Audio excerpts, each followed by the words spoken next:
Hmm. Welcome, everybody. Welcome, welcome, welcome.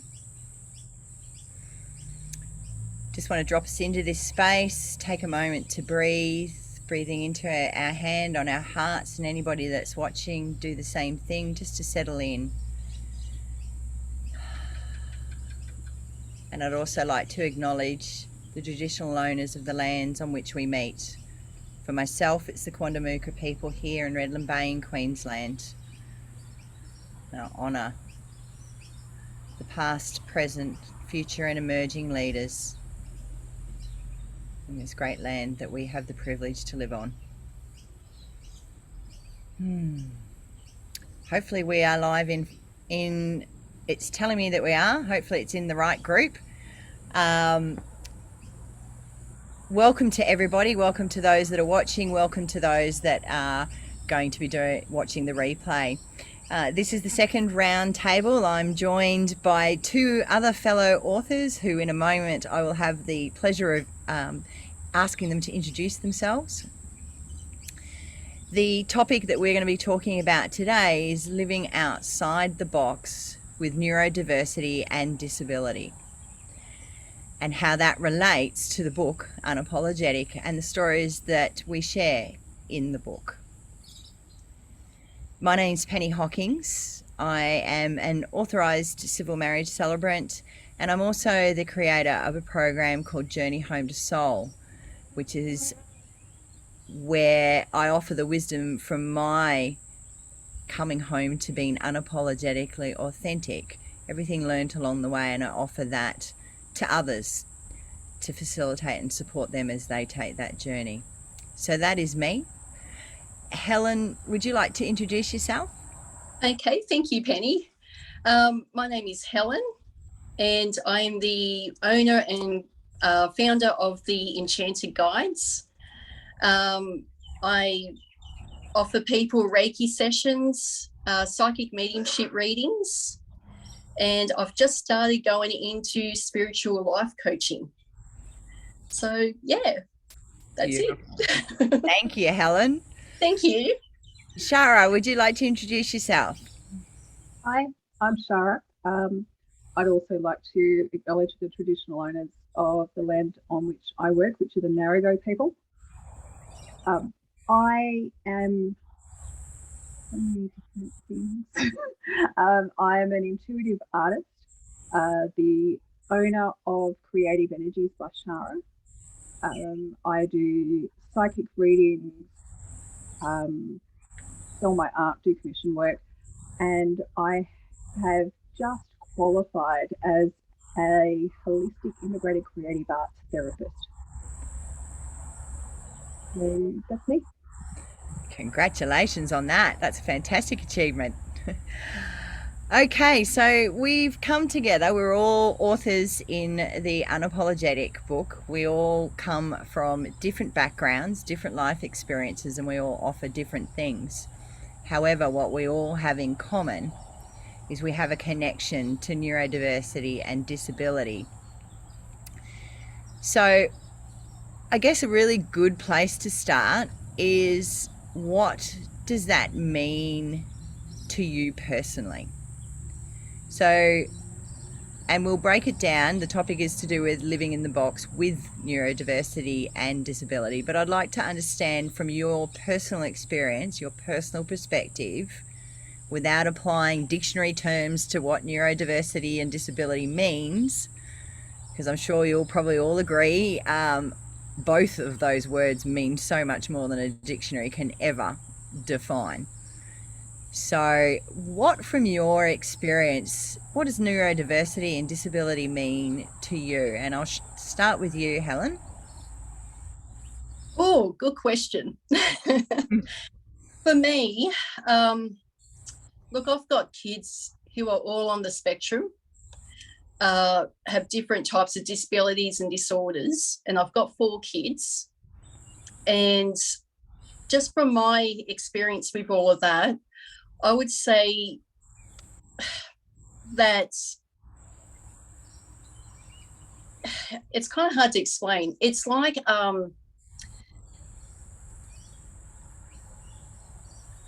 Oh, sorry. I'm a bit stuck. Well, for me, it's just, basically, yes, they've been diagnosed with disabilities and disorders, but it's not the be all that ends all. It's not what makes them human. It's not what defines them as a human being. It doesn't stop them from being able to do what they want to do in life. They're really highly intelligent, smart kids. So, I have a lot of faith in them that they will go far in life. They will do what they want. They're strong-minded. And I don't think they're going to allow other people to stop them by defining them under autism, ADHD, oppositional defiance disorder, things like that. It's, what you make of it, I think. Beautiful. Shara, what does it mean to you? Part of what I do is actually I run a program called Adulting with Neurodiversity, because being an adult is bloody hard. And when you're different, it adds a whole range of complexities. So I have a whole lot of technical things in my head. But for me, something that has really resonated is this framework of the social model of disability, which basically says that we are disabled because we are different to the way society operates as a standard or normal, whatever normal is. It's not that there's anything wrong with us. We're just different, and there are adjustments needed for us to be able to live in our best way in standard societal function. Neurodiversity definitely comes into that, because at its base, it's just your brain is wired slightly differently. And yes, everybody's brain is different. There is no question about that. But like a car, there are standard types of wiring and things, and it might be slightly different, but it still does the same function. For someone who is neurodiverse, the differences are much broader than that normal range. So you make connections in a different way, you store memories in a different way, the way you respond to sensory input is different to a normal person. So for me, getting diagnosed wasn't about having a label. It was having a framework to understand why I do certain things.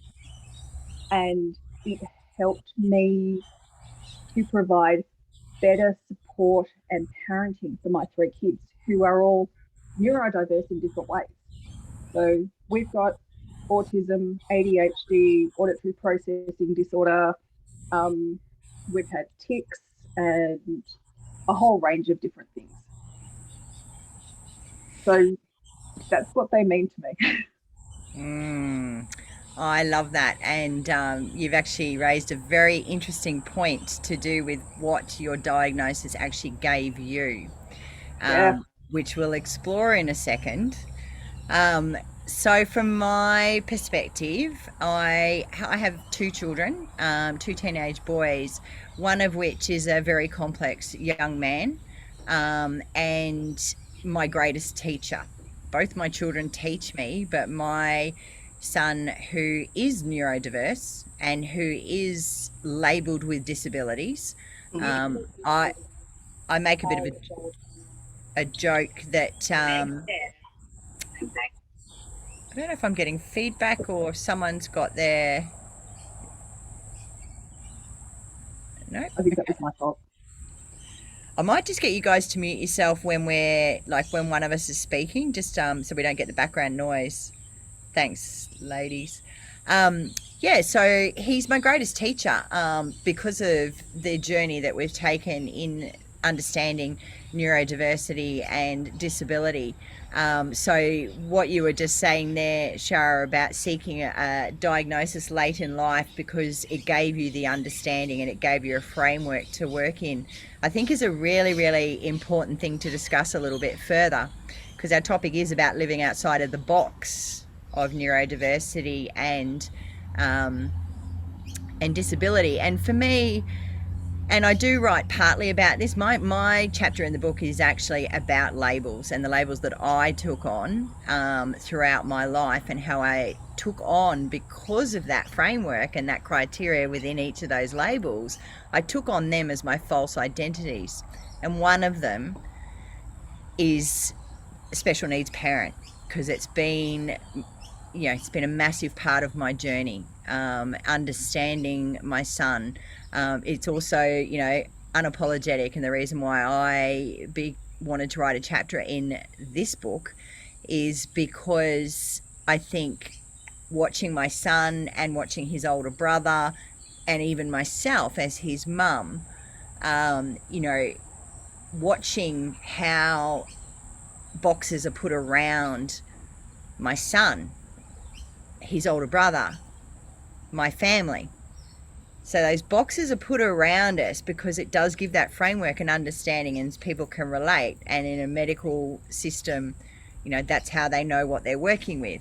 So I see their place, but I've spent a lot of time actually destroying those boxes, because the other side of what's great for us as parents or individuals that are, dealing with neurodiversity and disability is that we're not the box that they put us into. We're not the label that they give us. And that's, so I really love that you've actually brought that up, Shara, and I'd love you to talk in, and yourself, Helen, a little bit more about that. So let's dissect it a little bit. Let's look at it from the perspective, okay, you've received this label, this medical diagnosis, or someone that you care for has. What is that box actually meant to you in that moment?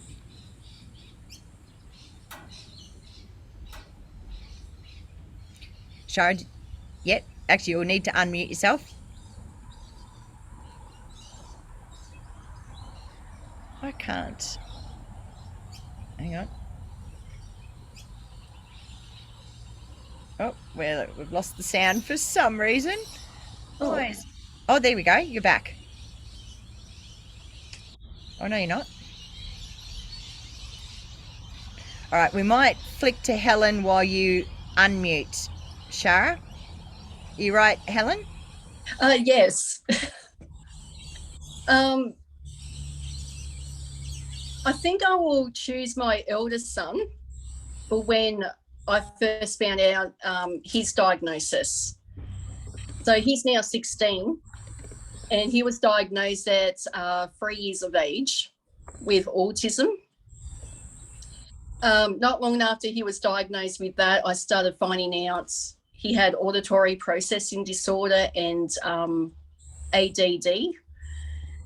And of course, sensory disorders come into that. So just to see the way he is as a person, and seeing him growing up with these, disabilities and things, I don't think I want to judge him based on his disabilities and things, even though I was worried about him as a mother. I wanted to see if he could actually do the things that people said he couldn't do. Mm-hmm. And I found out when he was 5 years old that he was highly intelligent with doing jigsaw puzzles. And it got to the point where his teacher in daycare had to get a 10-year-old jigsaw puzzle just to keep him occupied. And he could do it within minutes. He could actually put it together. And I thought, wow, I can't do that. And I thought, wow, okay, so what else can he do? What else is he capable of if he can do those age bracket, jigsaw puzzles that are really hard? What else is he capable of? And I've learned over the years, never say he can't do it. Never. Because he will turn around and he will do it. So he has surprised me he's now going into year 11, and he wants to get into some kind of computer technology type job where he can do coding and things like that. He actually wants to, down the line somewhere, make his own game up specifically for people with autism. And you know what? If he says that's what he's going to do, I know he'll do it, because he's got the brains, he's got the know-how, and he just needs people to believe in him, to push him in the right direction. And we're being very lucky. He's got the most amazing teacher that I could have ever asked for. And she has said to me, I want to see him graduate. I want to see him with that certificate in his hand, and I want to know that he got the job he wanted. And I'm going to help him on his path, make sure that we get him in the right work placements. Hopefully it works out this year. And I can see that, yes, he talks a lot about games, and I don't understand it myself. But you can tell he's trying really hard to talk about other things that people would be interested in. And I think if people just gave him a chance to, say what he needs to say or what's on his mind, they would be very surprised of, what he is capable of, because people are very quick, to put labels on people. So, what else could I say? There's more, I'm sure, but there's so much more. yeah, and we will keep delving into that. So, yeah, no, that's beautiful, because I think, you've raised a lot of important points, which is where we're going to go with the conversation. But I'd love to hear, Shara, from your perspective, what getting that box, that label that gave you that, framework to work with, as you said, what did that mean to you for that purpose of the box? I have spent so much of my life feeling like an outsider, like I was wrong, there was something wrong with me, that I had to pretend to be this other person to be accepted or valuable. So I was medically retired 18 months ago after being in the public sector for nearly 30 years.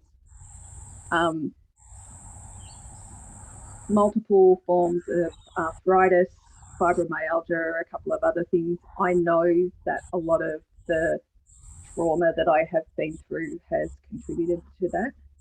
And I know that the effort I put into being the person that I thought was the socially appropriate person has also contributed greatly to that. I got diagnosed with breast cancer 4 years ago. So that was another factor in my deteriorating health, and getting to the stage of I just cannot function in this place. I still use mobility aids, and I have things all around the house to help me. I have support workers. But the difference in me physically, mentally, and emotionally from 12 months ago even was huge. And a large part of that has been having something that I can go, this is my starting point. This is how I help to understand myself. I don't think of a framework like a box that confines me. It's more maybe a scaffold. Is better. It's or even an armature. If you're looking at sculpture, it gives me something to build on. It gives me an anchor. It doesn't weigh me down. It just helps me to find that place that I can move forward from. And I know that, like with my kids, with their issues, I've always been much kinder to them than I have been to myself. but I also know that I repeated behaviors which were traumatic for me with them because, one, I didn't want them to feel like outsiders. Two, I didn't know any better. I thought this was what you were supposed to do. You were supposed to try and fit. You were supposed to have this face on. You were supposed to get acceptable, the key word that I can think of. And I think in my chapter I actually talk about the fact that there are things that I would have done very differently if I had known that there wasn't anything wrong with me. Beautiful.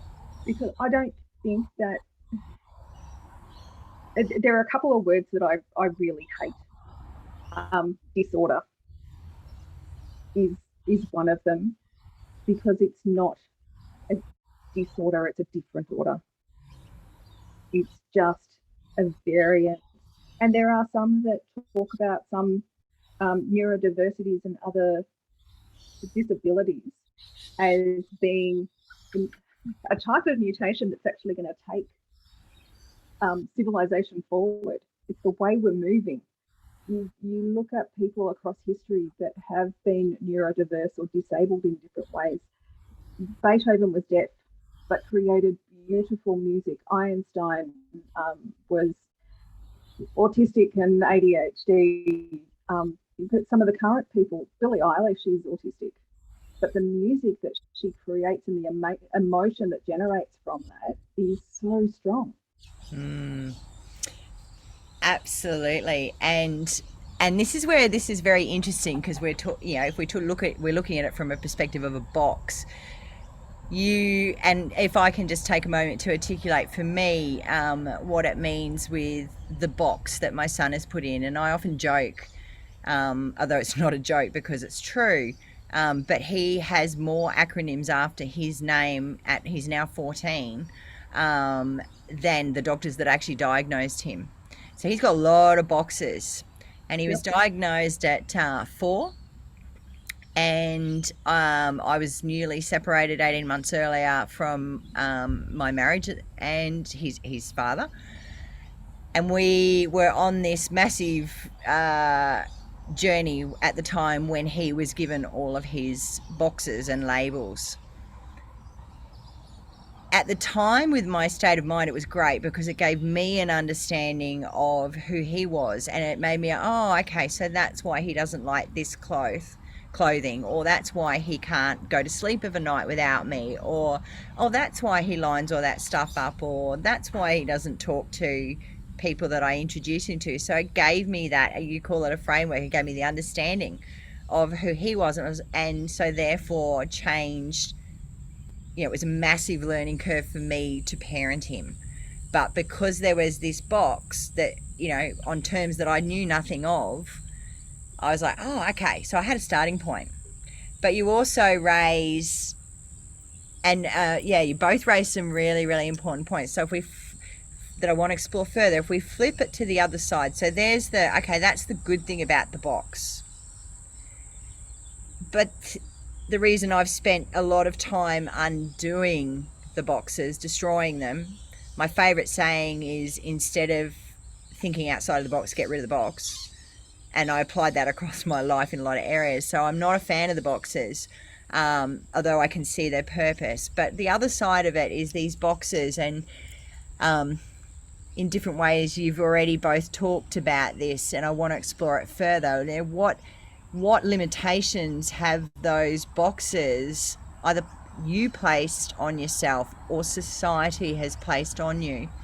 And for me, if I can just kickstart this line of conversation and looking at the other side, from my own story, so not to do with my son and his neurodiversity and disability, the boxes that came with the labels that I sort of had taken on as my false identities throughout my life were, the framework that sits underneath, the understanding that sits underneath that label that we're talking about, I falsely identified as me.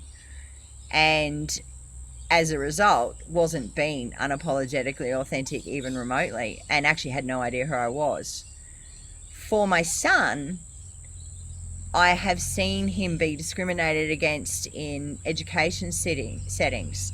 I have seen him treated in a very positive, very supportive, very loving and encompassing way in a hospital situation in most instances. I've seen him, you know, my mother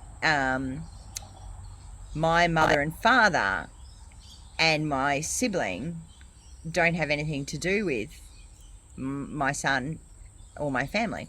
And I know from my father's perspective that's because he doesn't know how to deal with neurodiversity and disability, and it's not normal, and he doesn't look at it as being anything positive. So, you know, there's been that knock-on effect of having that box.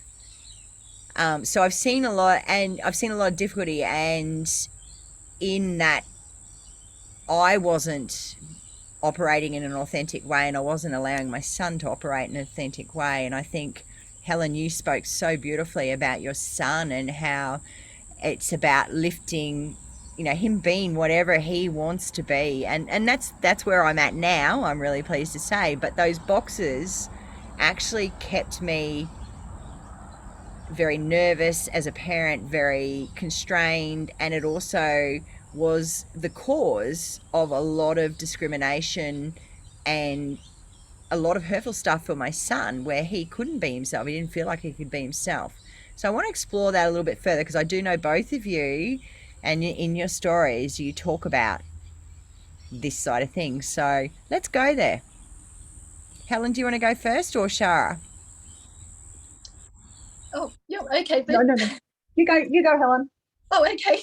Sorry. I just can't mute again. My mouse is playing up. Don't worry about muting. We won't risk that again.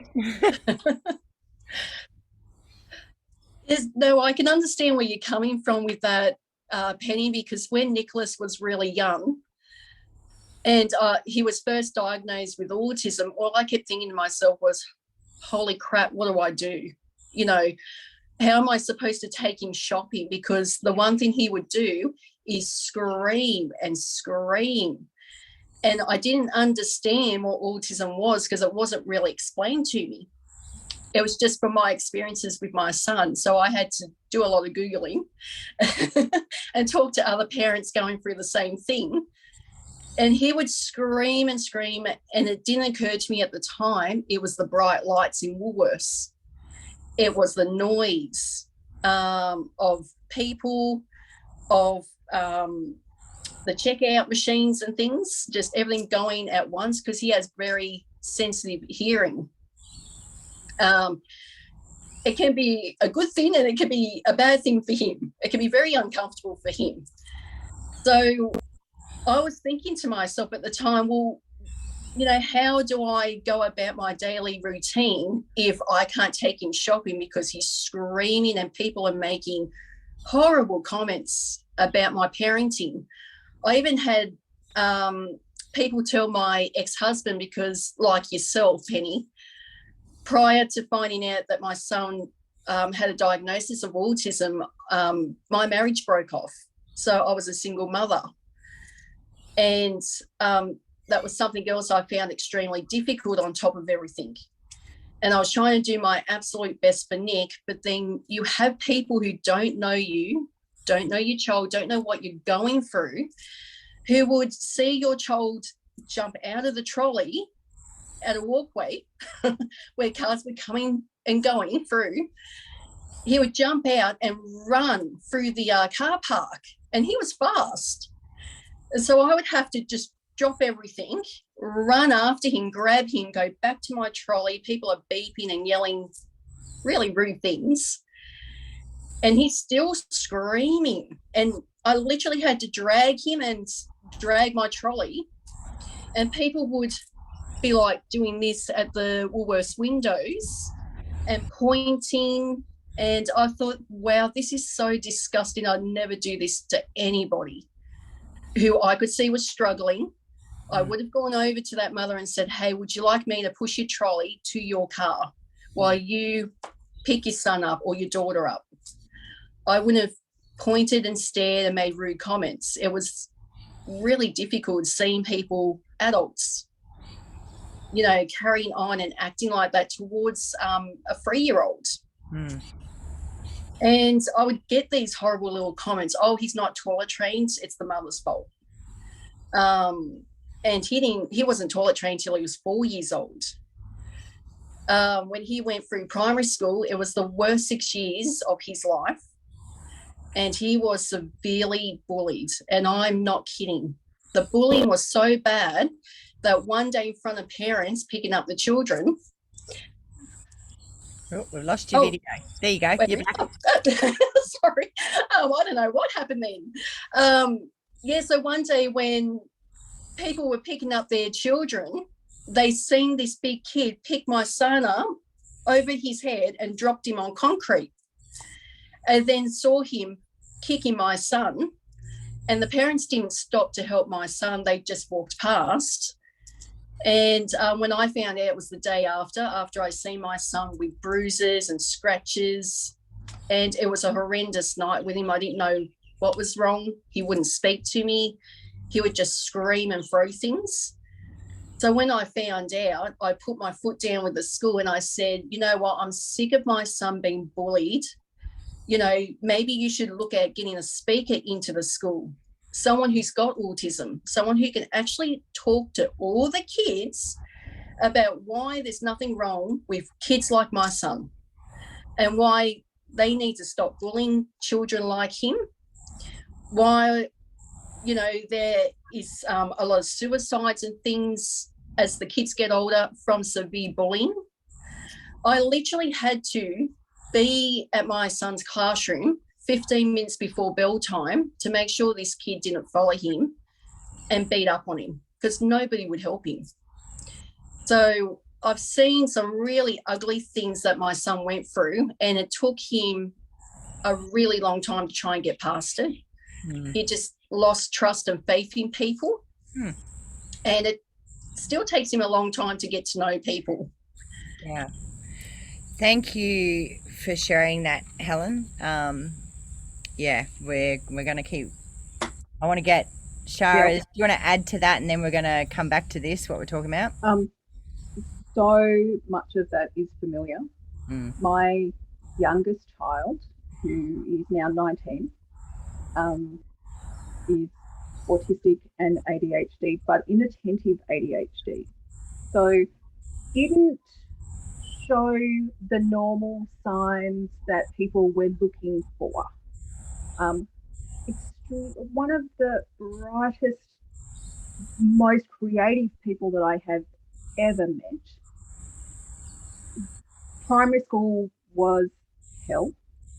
And the bullying varied quite a lot, from things like the same people standing behind them in lines, poking them constantly, poking. And Lily, and if I switch genders, it is because my child Lily is transgender, and it's hard sometimes thinking about the stuff that happened while they were presenting male and where she is now. So she got a reputation as someone who was difficult, wasn't invited to parties, was left out of so many things. And she felt that really strongly because, you know, people go, oh, well, if you're autistic, you don't really relate to people and you don't look them in the eyes. And Lily would be the one standing there going like this, looking at you in the eyes. And like so many things with autism, that emotional connection and empathy is on a spectrum. So there's one end where you find it really difficult to understand anybody else's emotional reaction to anything, and it doesn't make sense. And the other end is you take on that emotion and you can't tell the difference between what is yours and what is theirs. Lily was on that end of the emotional spectrum. I do believe that one of the reasons she wasn't diagnosed until 15. And it was because we found a psychiatrist who worked in terms of neurodiversity and all of the range within that, rather than just this is DSM-5 autism, this is DSM-5 ADHD. So DSM is the Diagnostic Statistical Manual, which is the worldwide guide It's for diagnoses, psychiatric diagnoses. It's created by men, updated by men. Yes, absolutely. And that's another, I'm not sure we're going to have time, but we're going to try to get to that as well. But yeah, so trying to help her and find all of the right things was really difficult, because one, I didn't understand what I was dealing with, because we kept getting told, oh, no, we've done these tests and there's no sign of autism, there's no sign of ADHD. She's just over emotional. She's just fidgety. She's just this, which is what I had lived with my whole life as well. The standard, Shara talks too much in class. Shara does this. I had constantly been labelled the weird one or the strange one. So the things that came naturally to me, the things that I felt at such a deep level, like talking to my grandmother the night she died when she lived 500 kilometres away, and getting the reaction, that didn't happen. You're just imagining things, hearing voices, the empathy, the connection that I had, and the things that I wanted to do, I was taught were wrong. And I needed to put myself into this tiny little box. And then as you grow older, there's the box of mother, there's the box of housewife, this is one of my long-term theories that I want to look at later on. I think for a lot of us Gen X women, I don't know how old you are, Helen, I'm sorry if I'm overdating you, but like our mothers were the baby boomers, they were the bra burners, they were the women that were our role models, were the ones that were really pushing boundaries. And so as we came into adulthood, there was still there was this, you can be anything you want, you can be an astronaut, you can be the Prime Minister, you can be all of this, but you still had to be everything else. You still had to be a mother, you still had to be a wife, you couldn't just have a job, you had to have a career. And there was so much, there has constantly been so much pressure around what is expected of a woman and what it is to be the right type of woman, particularly. And I think there's that side of it, but then there's also my neurodiverse and disability side of me, which just doesn't function like that. And my brain goes 50 million miles an hour, and I make connections that go from here to here to here to here to here, and I end up here, and people go, how on earth did you get that? And that actually really beautifully leads into, okay, so we've had a look at what the gift of the box is in the framework and the understanding for us, but not necessarily for other people. Yep. We've had a look at, okay, well, so what we've experienced, and Helen, or both of you actually, but from my son's perspective with the box as well, like, yes, bullying, judgment by others when you're out. Shopping centre was a big one for us as well, for different reasons. And I think that's the important point as well, is that neurodiversity and disability is not, like, even though I can say, yes, my son's got ASD level 3, he's got ADHD combined type, he's got elements of oppositional disorder, I can quote all the labels and all the Sorry, Penny, one of my favourite things is, if you know one neurodivergent person, you know one neurodivergent person. Yeah, absolutely. There's lots of all these labels, but they don't say who the person is, but they do subject them well, sorry, no, I'm not going to finish that sentence. So, yeah, it doesn't say who the person is, but unfortunately, because they are different, people perceive, without knowing what those boxes are, people perceive a behaviour or a, Helen, your, sorry, not Helen, Shari, your way of pulling things together, they see a difference. And because they don't understand that, they will treat them a different way, or because they will understand that, and so therefore they've got to do X, Y, and Z, particularly in an education system, they start to get closed in on that, things get limiting, people, move out of your life, or they'll move back, or they'll treat them differently. But what all of us know, and you've both spoken about it, and I know it to be true about my son as well, is that neurodiversity and disability is actually a superpower. That's the word that I use for it. It's a superpower. It is actually gold. It is a really beautiful representation of what this book is about: unapologetic authenticity. They actually don't know how to filter, is what I would say, certainly my son, not they as in everyone that's got a is neurodiverse and has a disability, because that's, how long is a piece of string? And no one is the same on that piece of string, not at all. But from my experience with my son,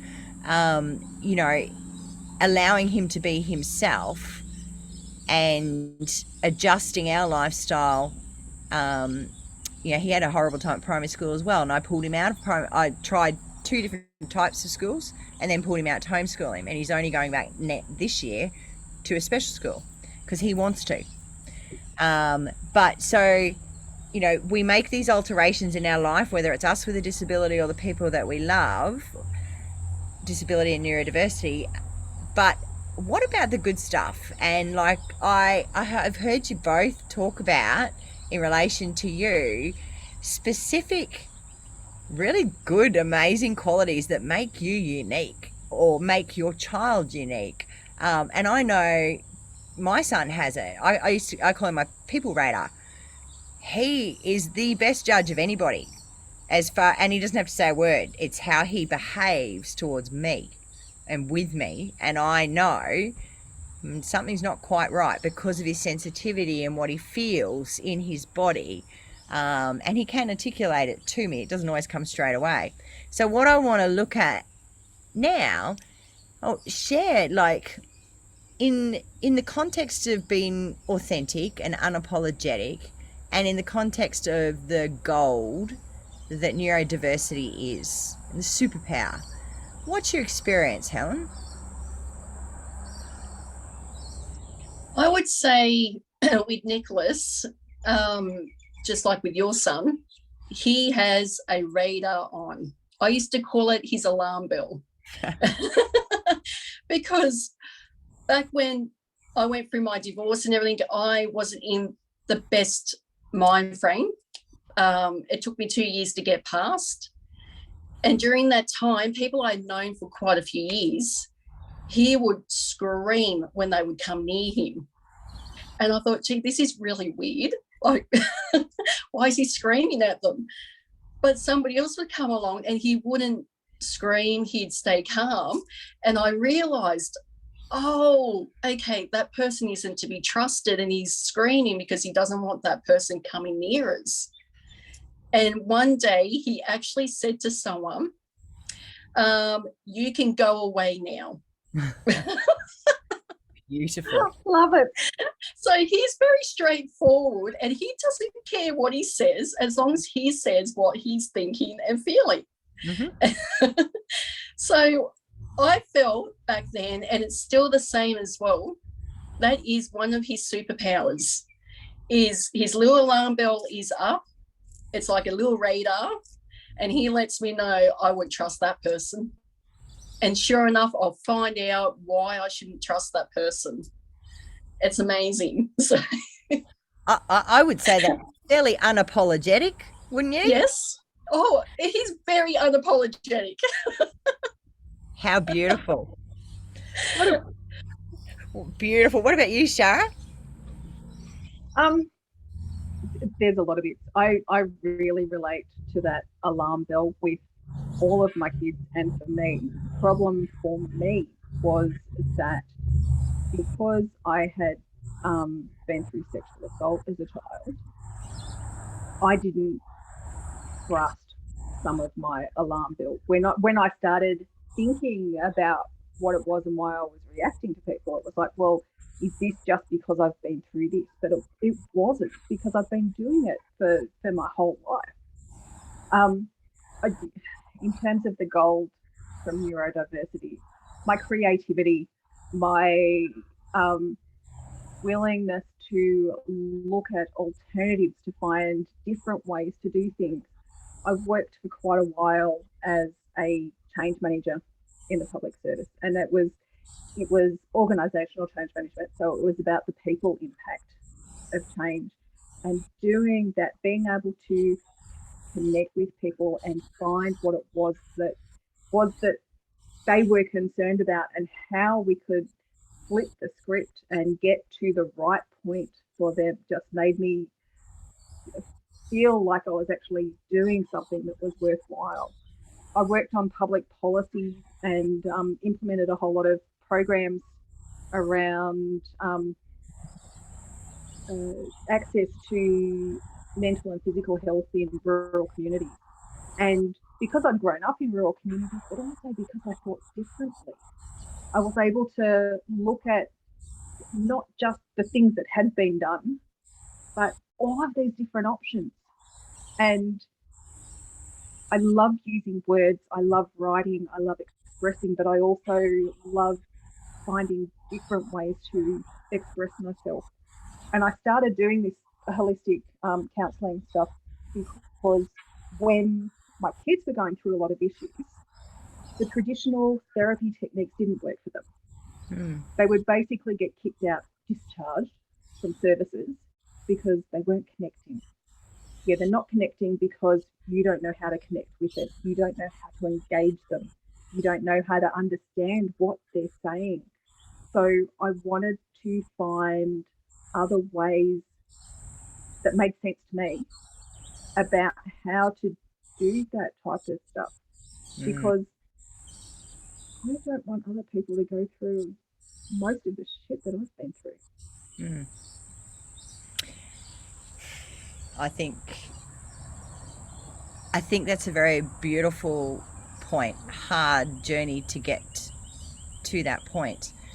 But I think the thing that's really, I do say that my son has been my greatest teacher, because he got put in a box and I got made to look at that box. Yep.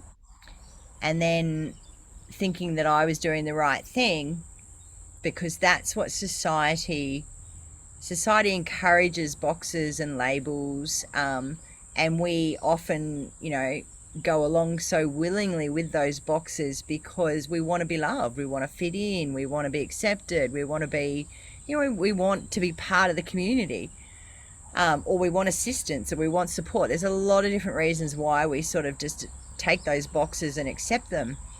And I certainly did that in the case of my son, because I was on a learning journey myself. When things started to go a bit wrong and the mother bear came out in me, and I was also further out of my violent marriage, so I hear you, Helen, when you say, difficult period afterwards and then that on top of it, same. So, I journeyed a bit further along and just realised that people weren't seeing my son. They were seeing the label, they were seeing, and it was the same with me. People that knew my story saw my labels. They didn't see me. They didn't really know me. And I think it's a really, when you get rid of that box, and when you stand up and say, yeah, I've got a disability. Yeah, I'm neurodiverse. Did you know I could do this? And I can do that? And I can do this, this, and this. I mean, Helen, you put it so beautifully right at the start, particularly where you just listed off all of these things your son could do. Because you see him.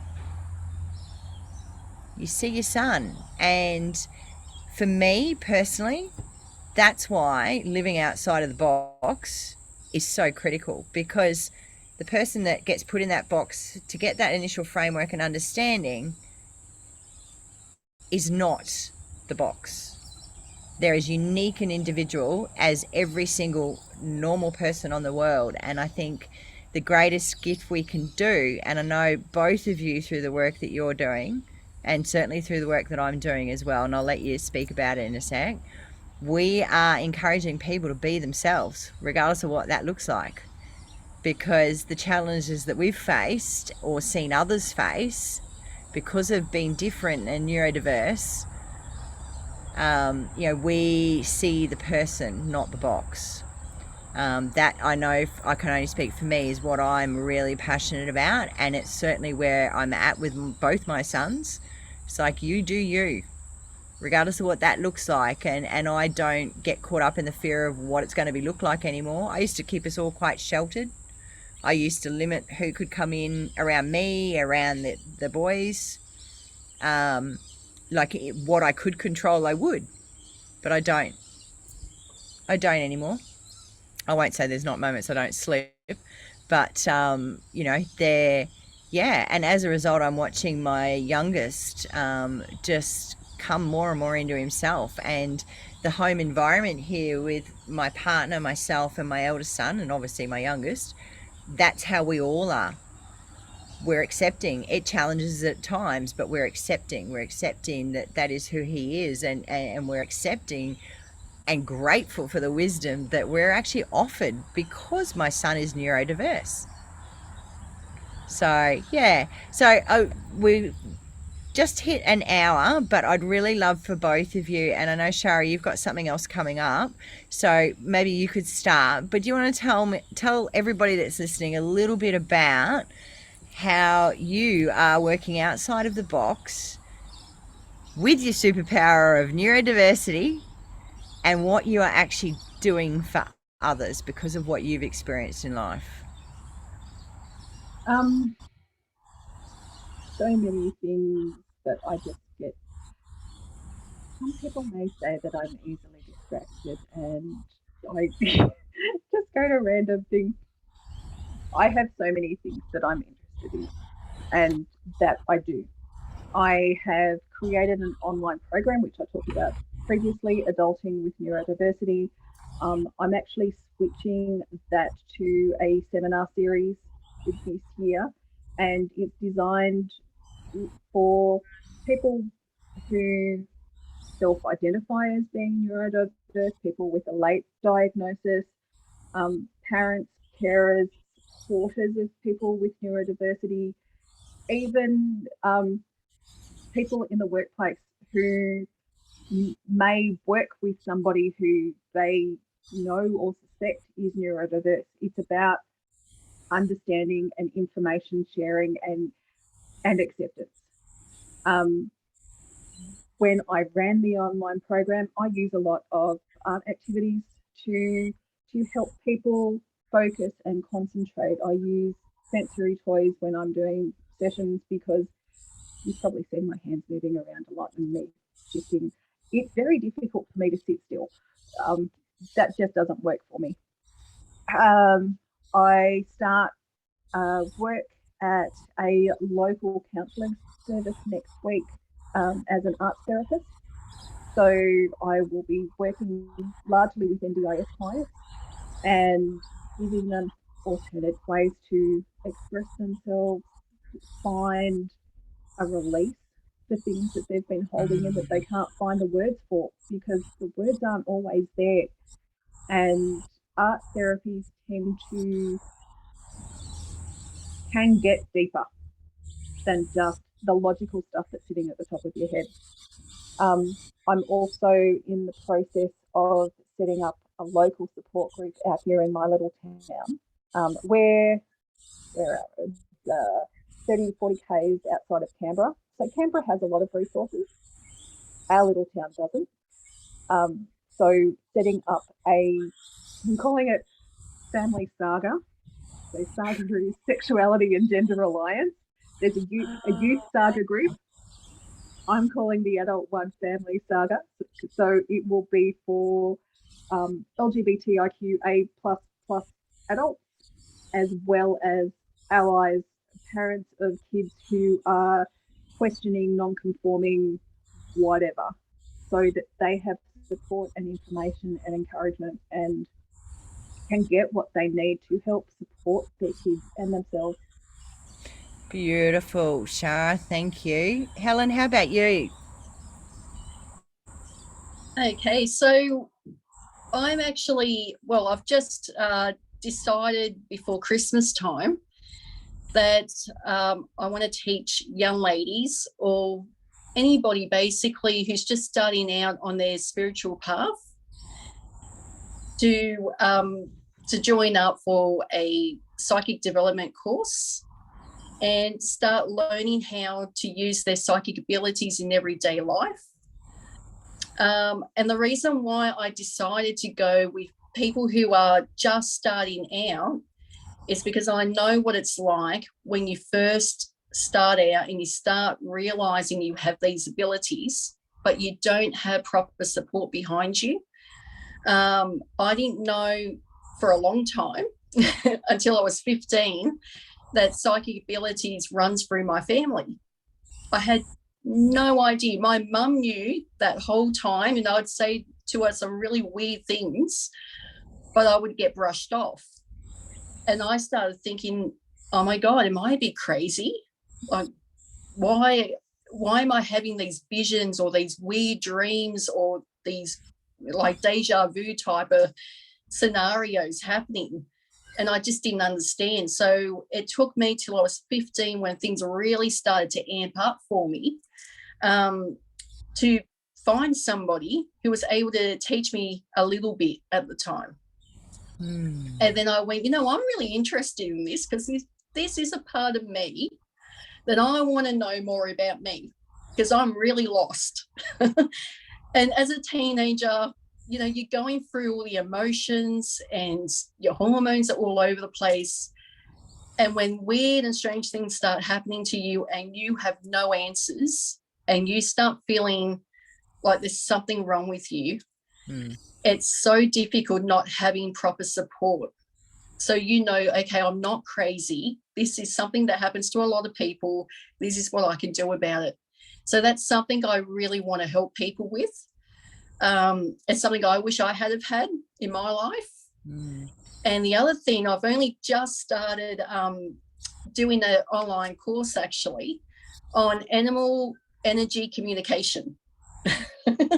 So, which is awesome because I got 2 pets that I can practice on. So my idea is once I finish my training in this course, I want to actually add it into my modalities that I can offer people. So maybe do one-on-one sessions with people to teach them how they can communicate and help to heal their animals. Because I feel like not everybody understands that, animals do have souls. They do have feelings, and you can use things like Reiki, things like that to help them to heal with whatever's going on for them. Of course, take them to the vets and that, but you want to do something extra for them because that's your family. So I want to be able to do that down the track once I get my training and I know what I'm doing. But at some point during my training, I will offer people on my page to allow me free of charge to, basically train on their pets to do a little something for them. And then, I might just do one session for one person and then that could be part of my training, but I won't charge people for that. Sounds like you've got a lot on, but it also sounds like you're already really embracing what it means to you to know who you are, accept who you are, like all of us. Yes. And this authenticity, and then offering in the way that works for you that same thing to others. You've both beautifully given examples of that. And from my perspective, I am a co-facilitator along with my partner Ross. and I wrote the program called Journey Home to Soul, which is actually a 4-pillar program based on coming back to self. So surrendering, evolving, loving, and feeling are the 4 pillars that are in the program. And it's all based around authenticity and being unapologetic about that, but also unpacking those labels, boxes, but also understanding what is behind them, and understanding what does that mean for you. So the program is a guide to support people, but it is actually the individuals, because we are all individual, and to be seen and to be authentic and to be ourselves, we have to know who that is. So that's a big reason for the work that I now do. And I thank my beautiful son, who's neurodiverse and has disabilities, but because of him, I ended up out of my career being his full-time carer. And so because of him, that's why I have the passion that I do, and what I've learned. So, yeah, we've got to wrap it up, but I just really want to thank both of you for your personal insights into what it means for you. What does, living with the box or out of the box, what does it mean, and what does neurodiversity and disability mean to you, and why do you do what you do? I can't wait for the book to come out tomorrow morning. To read everybody else's stories, for one, but also for people to be hearing the messages that we're all spreading in our own unique way, and about just how important it is to be unapologetic. So deep respect to you, my fellow authors, and thank you to anybody that has been watching this or is watching the replay. There are more roundtables tomorrow, and of course very exciting for all of us as authors, or soon to be published authors, for some of us. Tomorrow morning, 9 o'clock, and I've got to get this right because I'm in Queensland, so it's Australian Eastern Daylight Time. Is that how it's referred to? We can't have daylight savings in Queensland because curtains fade and the cows just will not be milked. So, sorry, yes, that was sarcasm. I do get very confused though. So it's 9 a.m. Australian Eastern Daylight Time, 8 a.m. my time, and it is going to be released around the globe as well. So there's other time zones as well. So we're all really excited. We hope you can join us for that, and hope that we've got your support, and hope you've really enjoyed getting a bit of an insight into why we've all opted to actually be part of the Unapologetic book, and what it is that we've got by way of wisdom and experience to offer. So thank you very much, and thank you both, Helen and Shara. Thank you, Penny. Thank you, Shara. You too, Helen. Talk to you Bye. soon. Bye. Bye.